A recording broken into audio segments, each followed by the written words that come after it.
This is Vinny Montez. I want to just give a shout out to the Hey Chaplain podcast. You should be listening to it. If you're not, you're a square.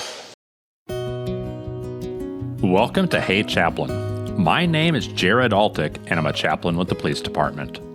The Hey Chaplain podcast is about talking to police officers who say, "Hey Chaplain, I've got a story to tell and some hard-earned wisdom to share." The guests on Hey Chaplain come from across the world, from the LAPD to Scotland Yard, from Thailand to Texas. They are sharing their wisdom so that you don't have to learn the hard way. And as a patrol chaplain, I think you deserve something positive and encouraging.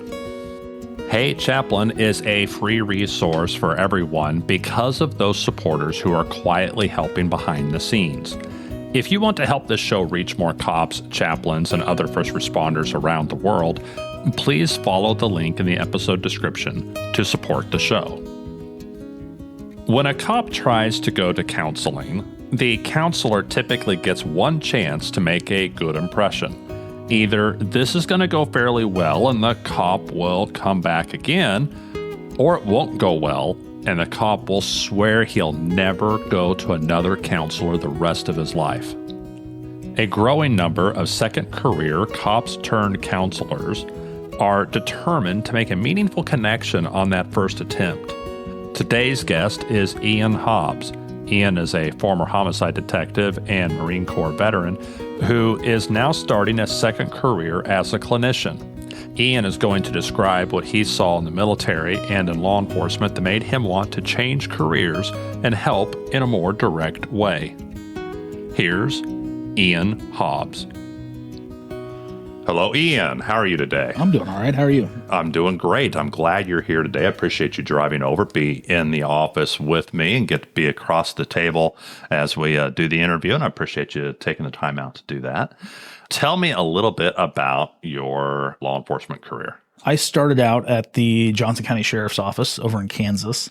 Went to the academy there in 2006 and then worked primarily detention until just the summer of 2009. Went to dispatch for a few months, and then that's actually a really good base. I kind of wish every officer had that, where either working in detention corrections or working in dispatch. One or the other. Some agencies require you have to do one or the other first. It definitely set me up, and I don't know if I would have recognized this at the time, but it definitely set me up for my career down the road, because one of the things that used to drive me nuts working in the jail is, you're arresting somebody, you have contact with them for like 30 minutes or an hour. If they're all fired up or something, you really you get to dump them at the jail when you book them. Right. And then you're done. Right. At least where I worked, you were assigned to a module for 30 days. So if you got into it with one of the inmates, you're having to interact with them for the remainder of those 29 days. So certainly this balance of being, I guess, firm but fair, and then still being able to relate to people on a professional level, and maintaining boundaries at the same time, but recognizing that you're better off not like damaging these relationships. Yeah. Clearly there's a power dynamic. Yeah. And I think that set me up in interacting with people, both as a detective and a patrol officer when I was a police officer. I started at KCPD in January of 2010, went to their academy, and then hit the road. I was a patrol officer at Central Patrol Division, which is like the downtown, midtown area of KCMO. Did that for about 5 years. I was a CIT officer, then went to investigations. So I started out in the Special Victims Unit in the Crimes Against Children section, and then kind of bounced around in there in violent crimes for about 5 years. Between Crimes Against Children, I went to the Overnight Generalist Squad, which handles anything violent crimes related overnight. So robberies, sexual assaults, domestic violence, any of it. And then we handed off to those squads. Went back, did another stint in Crimes Against Children, and then eventually went to Homicide at the end of 2019, and then was there until June of 22 when I left the police department. Okay. So a lot of experience as a detective. Yes. Good variety of different types of cases, especially those overnight things where you're really taking whatever happens before you hand it off to the appropriate squad to, where that's their specialty. And so lots of experience in that. And all of that after having been a Marine in Iraq. Yes. So I was in the Marine Corps Reserve. I enlisted in 2003, and then I have one deployment to Iraq. I was an infantryman. So spent a year in Iraq in 2005 and in around like the Fallujah area.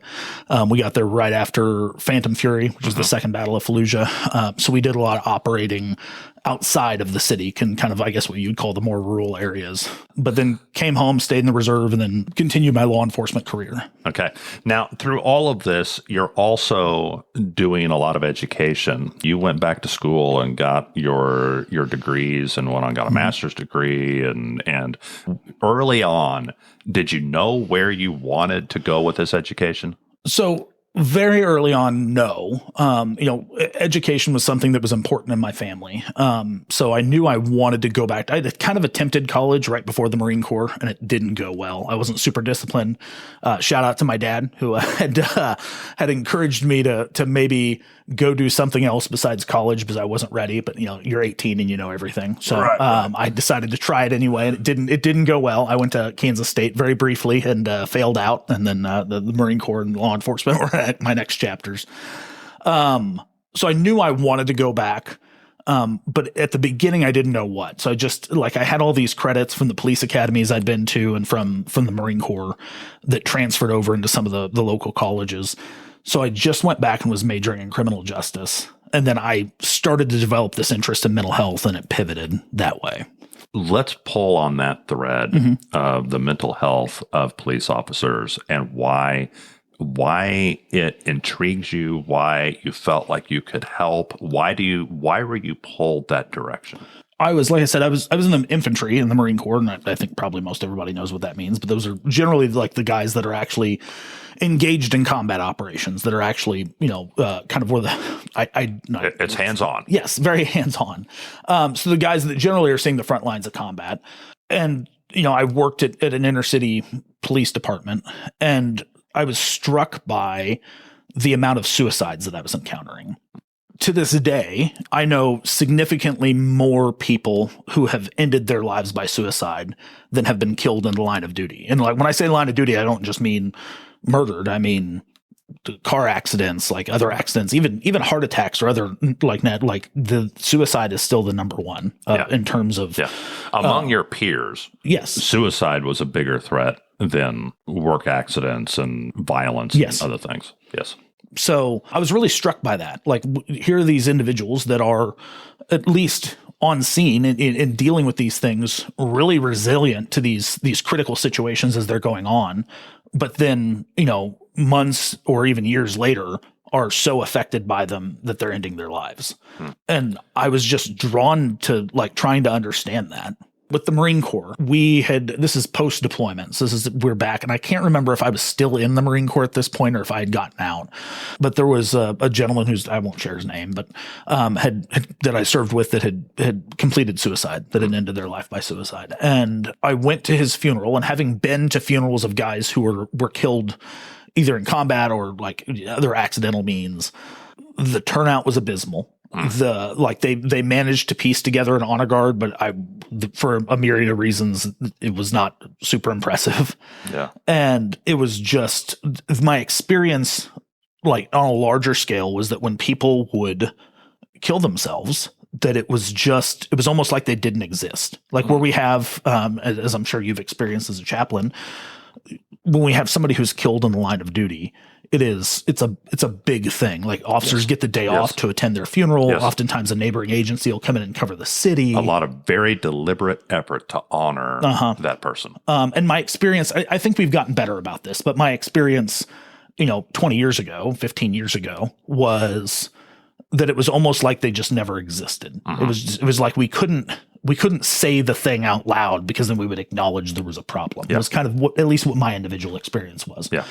I think that's really common though. Yeah. That there is this feeling of we can't say it out loud. We can't name it out loud because it has a almost contagious kind of feel to it. That if we say it, if we embrace it too clearly, then it would be bad for us. Yeah. And so we're going to keep it at arm's length. Yeah. Well, it's almost to a point, I feel like it's also like the elephant in the room. So it's like, if we say this out loud, then we have to acknowledge that all of us are susceptible to this. Yes. I had a personal experience with somebody who was close to me on the police department where they ended up in a mental health crisis. And I was in a position to intervene in that. And at the end of it, at the time, I thought I handled it like I felt inadequate in the tools that I had to deal with that. Now, you were in a position to intervene, to talk to them. And try to get them help. And right. They got help, to be fair. But at the time, looking back, I'm like, I didn't feel like I had the tools adequately to adequately handle it. I felt at the time like I didn't have the tools to adequately address the situation. Now, I can say, looking back on it now, that with the training and experience that I have now, that I think I handled it as best I could with the skill set that I had. Yeah. But a couple of things struck me about that situation. One of which was, initially, like, even though I was a mess because I was close to this person, there wasn't a ton of support, at least in the initial 24 hours. So they kind of circled the wagons around this person. They took them to get help. And I remember there was a moment I'm standing on the side of the road outside this person's house after everybody's left. And I'm just like looking around, and I'm all alone. Nobody had put their shoulder on me, been like, hey, like, this is probably really intense for you. Are you okay? And I went home, and I think it was about midway through the next day, somebody from the department who was one of their mental health providers eventually reached out to me. And I don't know what the behind the scenes occurrence of that was, but I have a feeling that somebody was talking to them about this, and they're like, hey, did anybody check on Ian? And I think they're like, oh, no, he's still on his days off, so we haven't. So they reached out to me. But it's so easy for people to slip through the cracks like that. Yes. Yeah. I've been in those meetings where you got the peer support and maybe the wellness officer, and we're like, oh, wait a second. Have we checked on so-and-so? Yeah. And no, we haven't. And, we go scramble to make sure they have support. But yeah, I've been on the other side of that. Yeah. I was struck by both of those things. What felt like this, because there were warning signs with this person. And I had kind of started to raise the alarm a couple of times, and it felt like it kind of fell on deaf ears. But then also the not recognizing that, like, hey, this probably significantly impacted Ian. And like, nobody at the time thought to look. And to be fair, even I internally at that moment didn't think. I think it was after everything had kind of calmed down, and that's when I realized, like, I'm a mess. Like, this was a very intense experience, and I probably need some help. Yeah. So you've worked in, like, I keep saying you've worked in a variety. I'm really pleased when I see an officer who has had a chance to sit in all the different seats on the bus. Yeah. And that's just, I think that makes for a great career. And you worked in homicide, which a lot of people assume, like, ooh, that's super intense. Yeah. And it is in its way. But the detectives that I've always personally worried about are the ones who work crimes against children. Yeah. And you've done a couple stints Yes. in that. How do you feel the state of the officer's mental health, the detective's mental health was when you were in those units? So do you think they handled it well? Do you think they had good support? No. I think if they had sought it out, that the support would have been there. Okay. But I think one of the recurrent patterns that I see in working with police officers, or really first responders and even veterans at large, is helpers aren't good at asking for help. And so there's also this sense, and it's something I've heard a ton of cops say when I'm working with them, of this belief that they're the only ones that are experiencing this negative emotion. We do a really good job in law enforcement of compartmentalizing, and it's an important skill. It's so important to be able to function in these environments that are high stress, and you're seeing things that largely it's not inherently society. Bad to compartmentalize. No. It's what you do with it afterwards that is the problem. So we get really good at shoving these things in a box, but nobody ever opens the box up and is like, I probably should unpack these and like kind of work my way through this to experience the feelings that come with it. And then eventually the box is just kind of bursting at the seams. It's not bad to put leftovers in a container in the fridge. It's bad to have never opened that container back up again years later. It's a great analogy. I'm probably going to use that again down the road. I just cleaned out the fridge recently. So it's like, what happened here? Why did we never come back to this? I don't know that this is just symptomatic of that specific unit, outside of the fact that the content you're dealing with in that unit is very intense. It shocks the conscience.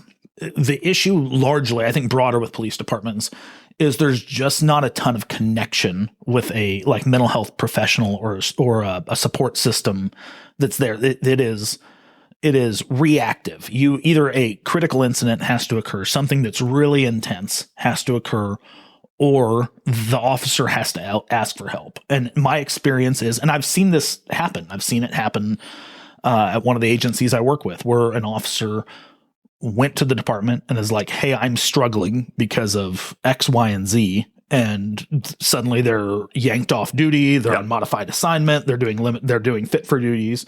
Yeah. And I understand that it's probably difficult to balance, like making sure that somebody who you're sending out into the community with a gun and a badge is in the right mindset with also taking care of them. But I think that message largely screams like, ooh, I need to not say something to someone. It hurts on a couple levels. Yeah. It hurts that officer to take him out of his normal environment, away from the people who support him, away from the things that he uses to set his identity. And you're going to take all of that away from him, and it could hurt him in the moment. But then also it sends a message to everybody else. I will lose what I value the most if I indicate that I need help. Yes. Becoming a member of the homicide unit, for a lot of guys, that is their career goal. Yeah. You know, I want to be a homicide detective. That I will know that I've made it. Yes. When I can say that is my job at the police department. So you're there, but you're apparently already being pulled in another direction. So I'd gone back to school, and this is the same time I'd started to develop interest in officer mental health. And it started out with veteran mental health, and I was seeing the same things in law enforcement. But I was in a veteran CIT training course, and I'd gotten to a point where eventually I facilitated some of those. I can't remember which one of the two it was, but a social worker from the VA that we worked with regularly named Claude Guidry, shout out to Claude if he's still out there and working for the VA. I'd walked up to him and after a class that he'd taught, and I was like, hey, I think I might be interested in becoming a therapist. And, I was thinking about getting a master's degree in psychology, and there are several paths that you can get master's degree wise to do therapy. But Claude's like, no, you want a master's degree in social work. And I'm like, no, I don't want to be a social worker. Like just thinking kind of classically what a social worker is, not understanding what a clinical social worker is. So he kind of explained that to me. And then that kind of launched my interest in that. And at this point was pretty deep into my criminal justice degree to pivot to social work and then try to do what's called an advanced standing degree where I can do a master's in a year.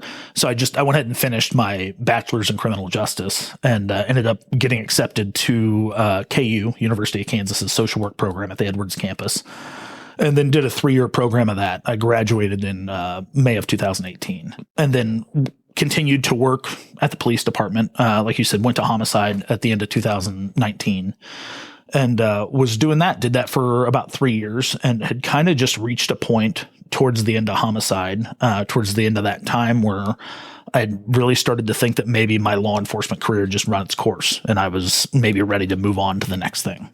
How do you know that? A myriad of things had occurred.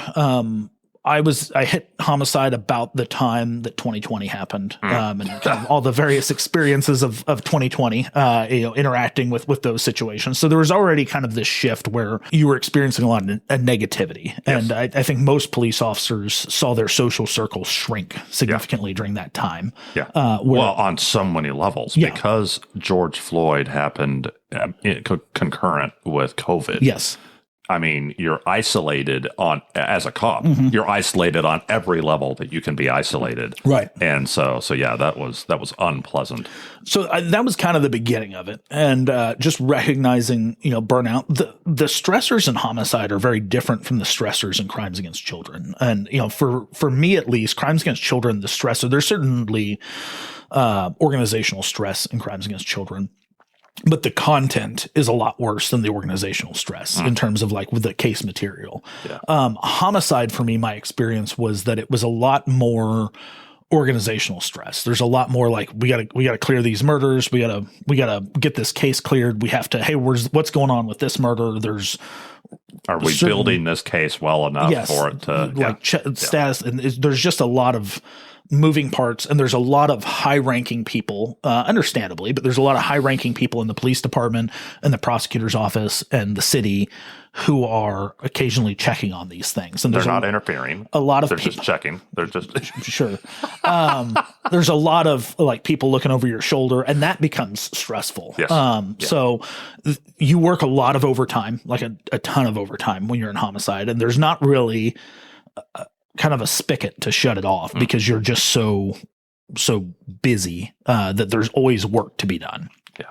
Having worked as much as I was working, plus I think, COVID probably played a role in terms of limiting social interaction there. So a lot of the supports, like one of the bigger things that you try to promote to police officers is a life outside of law enforcement. And for a year and a half, most stuff was shut down. Right. There was no going to the bar to hang out with your friends. Yeah. I don't know, necessarily drinking's the no, suggestion. But any kind of social place. Restaurants are closed. Everything from restaurants to churches to clubs to sporting events. Yeah. It was all limited. I don't remember which one it was, but I think the NFL was in empty stadiums and MLB was in like half full stadiums, or maybe the other way around. I don't remember which one it was. See, there was just nothing to do. So there was a lot of going home. I think I watched all of Netflix.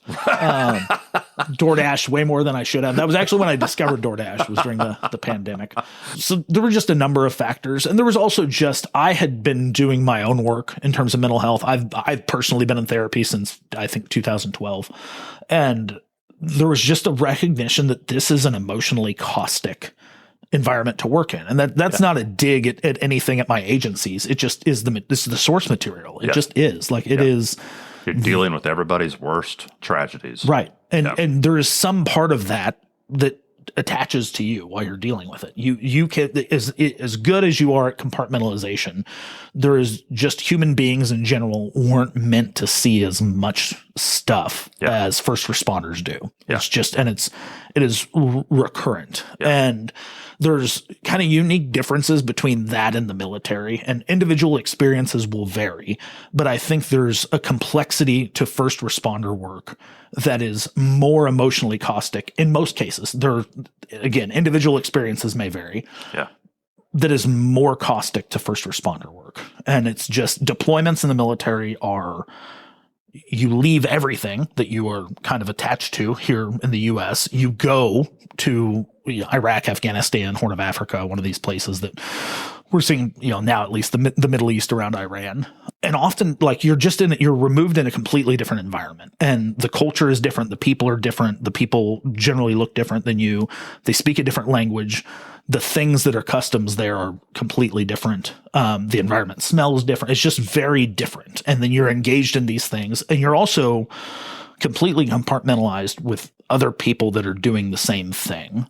Yeah. And then you come home. And certainly reintegration, I think reintegration is probably the hardest part of the military in terms of coming back and then trying to figure out, and I wasn't married when I went to Iraq, but trying to figure out how to reintegrate into a household that has largely adjusted to function without you there. Yeah. Versus first responder work, where to this day, still even for me, when I drive around the city, I'm like, oh, that's where this happened. That's where this happened. That's where this happened. And for me, it's, I'm in a healthy place with it where it's not distracting or, it doesn't really take me out of the moment, but it's there. And it's, there's not, I don't drive by the place where, where one of my buddies got wounded by an IED, when I'm driving around Kansas City. Right. So there's the added complexity of you go experience one of these things and then you go home and suddenly you're changing your kid's diaper and you're mowing the lawn and you're cooking dinner and you're doing all the kind of mundane tasks of life. And then you go back to it tomorrow. Yeah. And going back and forth is its own interesting thing that we're doing psychologically. Yeah. So, where you're switching kind of back and forth these modes of your brain. Yeah, yeah. So you are well on your way to establishing yourself as a clinician. Yes. You've done thousands and thousands of hours, and you're getting all the boxes checked to progress through this part and start this new chapter of your life. And I'm really excited for you. I think that's fantastic. I would really like to see more officers thinking in terms of like, okay, what is my next chapter? Because it could happen sooner than what you Absolutely. think. It can happen overnight. Yes. Yeah. Yeah. So you're doing great and getting that established. What is your big, hairy, audacious goal with what you want to do with this next chapter of your life? So I'm finishing up clinical supervision to be a therapist right now. Once that is like done, so I should be done this August, assuming I don't screw up and fail my clinical exam. You're fine. Yeah. You're fine. All right. once that's done and we hit August and I can individually license, my goal would be to just kind of launch my own practice and work on treating first responders and veterans as kind of my target audience. Primarily treating trauma, but you can treat the peripheral things there too. But that is really the goal. That's why I got into this, was to help police officers, first responders, veterans that don't maybe feel like they can relate to a therapist. Yeah. I personally believe that the clinical relationship is the most important part of the therapeutic experience. Certainly clinical knowledges, modality, different things like that are important too. I'm not dismissing those. You have to know what you're doing once you're involved in the relationship. But creating an environment where these people are willing to share like their worst day with you, where they're already experiencing kind of a public that pries on them with that sort of thing. And it's not a story that most other people have earned the right to hear. And I'm sure you've seen this as a chaplain, but like the question when somebody meets you and they find out you're a police officer that I've gotten more than anywhere else is, what is the worst thing you've ever seen?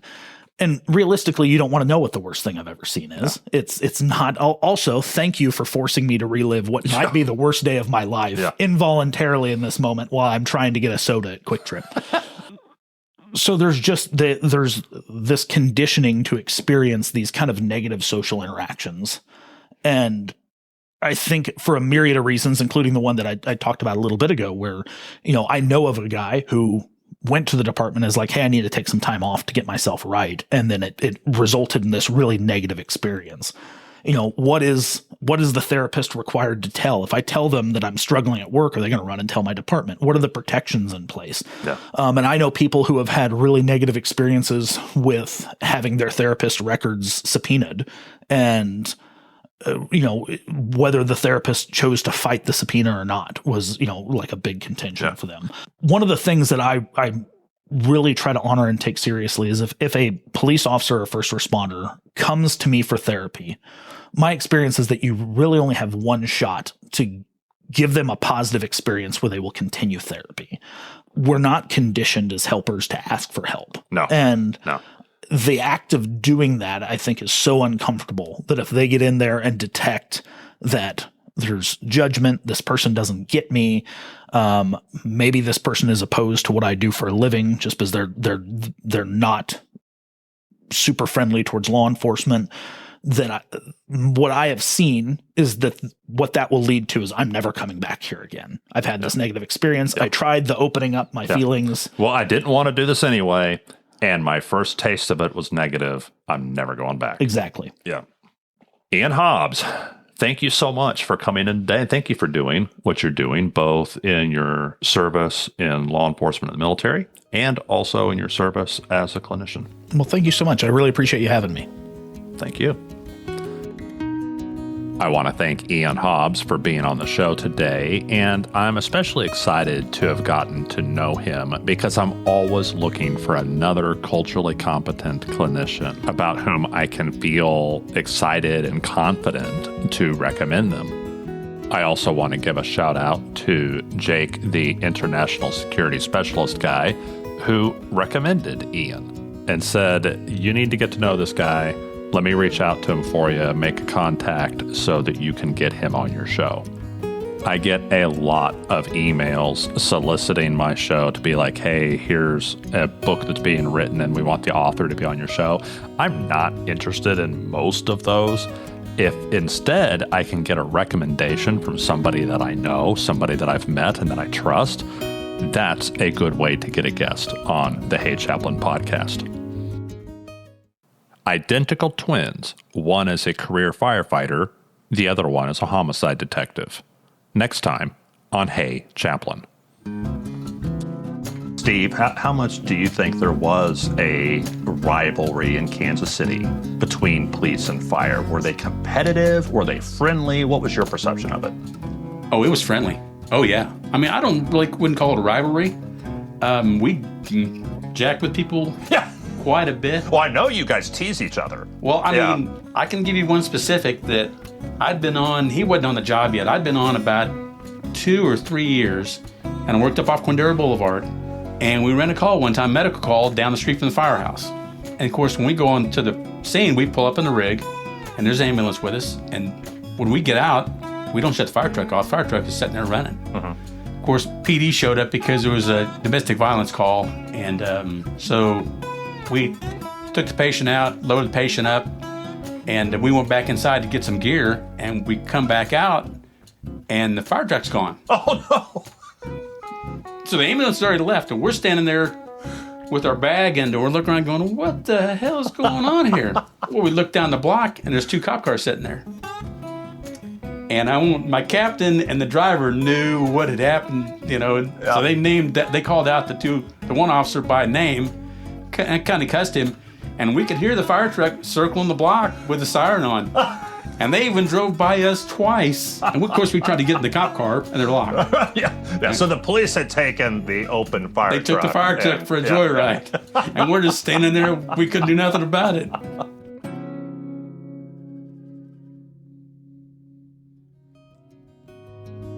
The views expressed here are the personal views of the host and our guest and do not necessarily represent the views of any law enforcement agency or its components. Ian Hobbs is going to make a great clinician, but he's not your clinician.